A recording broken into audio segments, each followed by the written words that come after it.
Welcome to the section 7 of our C programming course. In this section, we will completely deal with the concepts of functions. And in this class, we will have an introduction to the modular programming in C.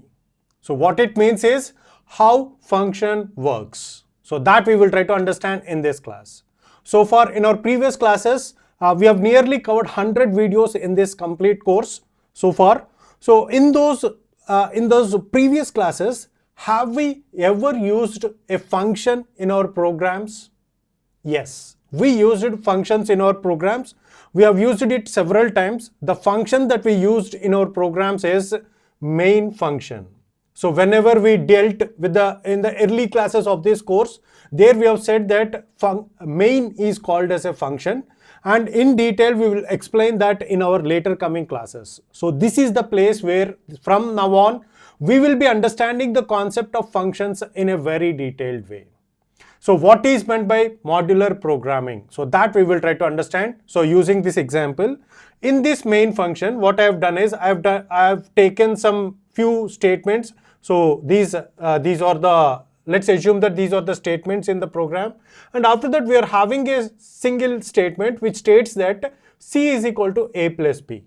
And similarly, we have some other statements, and after that we have another statement which states that R is equal to P plus Q. And similarly, N is equal to L plus M. And Z is equal to X plus Y. So what's happening here is all these lines of code are performing the same functionality. So what is that functionality? It is addition. And it is being done multiple times. Now, can you guess what is the disadvantage with this? So let's assume that I want to perform a certain functionality, and to perform that certain functionality, it takes 10 lines of code. Now I want to use that certain functionality at four different places. Now what happens is, here if I want to use that specific functionality which takes 10 lines of code, so what I have to do is I have to write all those 10 lines of code here, and also here, and also here and here. So at all those 4 places, I have to write all those 10 lines of code. Now what is the disadvantage with this kind of programming?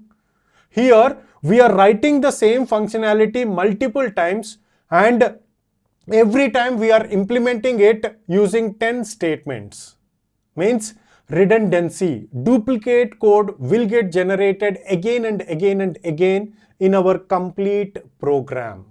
Now how to solve this problem? So how to solve this problem is that specific task or specific functionality which is being used multiple times within our program, we will separate that part into a separate function or a separate module.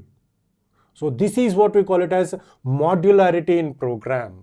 So let's visualize the function in this way. So this is the job done by the function. So how it works, first we will understand that, how to implement it, how to write that particular function, a separate function, that we will try to understand in our later coming classes. So here what happens is, whenever we need a specific task to be done and we want to use that specific task within our program, we just call that function. We just call that module. Okay, now within this module, to this module, we will provide the input. Now using that input, it will process that complete statements within complete functionality, and at the end it is going to produce an output.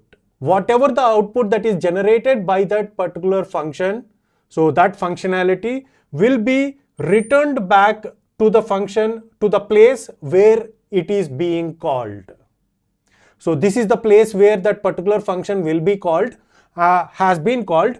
Now we are calling it with the input, and it will get processed and it will produce an output. The returned output will be, the output that is written by this function will be returned back to the place where it has been called. So this is the place where it has been called. So the output will be returned back to this place. Now with this kind of functionality, with this kind of modularity, we can reuse the same code multiple times. We are going to write it once and we are going to use it in multiple ways. or multiple places. For example, the same functionality, so I want to use it again here in this line of code. So all I need to do is just call it. So it is going to do its job, and it is going to produce the output, and it is going to produce the return value of that output. The output of that particular functionality will be returned back to the place of calling function. So this is what we call it as a modular programming in C or in any programming language. So that is how the functions will work. To understand this concept, I have taken a real world analogy. So the entire concept of function in a very detailed way. For that, I have taken this real world analogy. So here we will take the world of filmmaking. In the world of filmmaking, so if you consider this as an entire process, filmmaking obviously is a huge process. Now to make a film, to complete a film, so who are the people and what kind of functionalities are being done within that process? So let's assume that to make a film, we need an editor or an editing team is required. And the functionality of that particular team is to edit the film. So the functionality is editing. And similarly, we need an art department. So these are where, so the art department will be there. This is the job of this art department is to create sets and all that. Okay. And similarly, we need cinematographer. So the group of people, the cinematographers or a team of people will be there.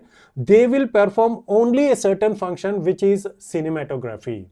Okay. So similarly, there will be hundreds of departments within the process of filmmaking. And similarly, we will be having direction. So direction is a department which lets the other people to know what to do, how to do, when to do, whom to do. So all these will be decided by that direction team. So if you consider this entire process of filmmaking, what we will do is we will consider the direction department as the center of all these functionalities. So why we are considering it as a center for all these functionalities is this is the department which is going to decide what to do and when to do and by whom to do. So all that decision making will be done by this particular department. Okay, so this is the process of entire filmmaking. Now we will compare the same analogy with our programs. So the entire process of this filmmaking, we call it as a program. For example, if you are writing a program for a video game, so the entire video game, if you want to create on your own, so that is what we call it as this entire process of writing the video game program. Now to write this entire program, the center of this entire process, we call it as a main function. Means this is the place where we are going to decide what to do, when to do and how to do. So all that control will be done within this main function. Okay, so the other sub modules or the other sub functionalities. So let's assume that in the video game, if you want to make add two numbers, so there is a possibility, right? So if you want to add a particular two numbers that are provided by the user, so that particular functionality is done by this function. So these are all the modules. So XYZ functionality, so PQR functionality. So whatever may be the functionalities that are to be done by your program will be subdivided, will be moduled into small pieces. Okay, so this is how we can relate that real world analogy of filmmaking into our programming, and this is how a big and large programs will be written. So for in our previous programs, we have written only the programs with 20 to 50 lines. So for that, there might not be required of this modular division. We can write it in a single main program, but in reality, whenever we write hundreds and millions of lines, then we have to divide that entire program into small pieces, small functionalities. So that is the use of functions within our programs. So that's it for this class. This is just an introduction to the modular programming in C. So in the next class, we will see how to declare, how to define, and how to call a function. So that's it for this class. See you in the next class.